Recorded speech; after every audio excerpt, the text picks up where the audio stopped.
The American Titan Boeing has just lost out on a major military contract, and this wasn't just any contract, but one involving the retrofitting of Boeing aircraft. So it should have been an easy win for Boeing. This begs the question, did Boeing lose out on this contract on purpose? And considering that they actually have experience doing nearly this exact same type of work, it's certainly starting to look as such. But why?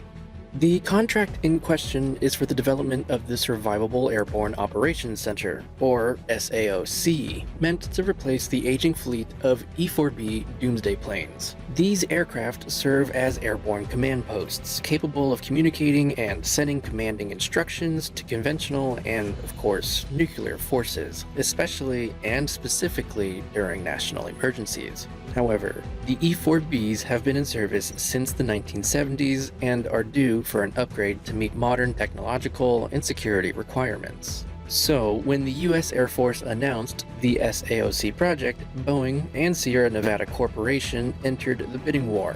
But given that the project not only involved Boeing aircraft, but also that Boeing was the one behind the original fleet of E-4Bs, most just assumed it was pretty much already in the bag for Boeing. But then in the end, Boeing couldn't come to an agreement with the Air Force on specific numbers, and just like that were dropped out of the bidding process, leaving Sierra Nevada Corp as the sole bidder and eventual winner of the $13 billion contract. Now, while it was the Air Force that officially eliminated Boeing, it's pretty clear that Boeing could have won the contract if they had wanted, even if that had meant getting down to a number that yielded little to no profit. After all, Boeing oftentimes enters into thin margin agreements just to beat out a competitor.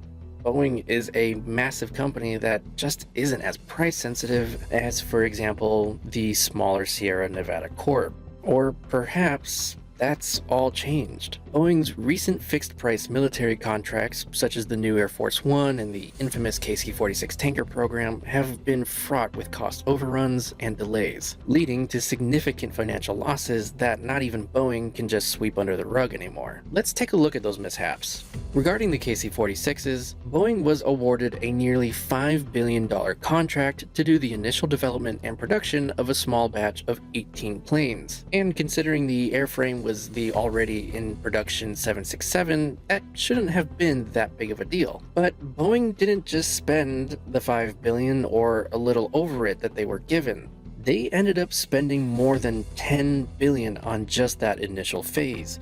And since then, they've reportedly overspent by at least another $2 billion on subsequent phases. Then there's the Air Force One project that Boeing secured in 2018. Boeing back then wasn't bogged down by many of the issues it faces today and was determined to get the contract to provide the new Air Force One planes, especially since the most recent iterations were also Boeing aircraft. They were so determined, in fact, that they agreed to a fixed-price contract of just $3.9 billion. Fast forward to 2024, and they've already spent over $2 billion, and the project isn't expected to be wrapped up by at least 2027. These experiences likely influenced Boeing's decision to avoid another potentially unprofitable contract, and therefore just not really try that much to win this recent Doomsday plane project. But even though Boeing now has nothing to do with the project, Sierra Nevada Corp is still going ahead with using Boeing 747s. They've in fact already procured them from carrier Korean Airlines. Now, while there are currently only 4 E-4B planes, Sierra Nevada Corp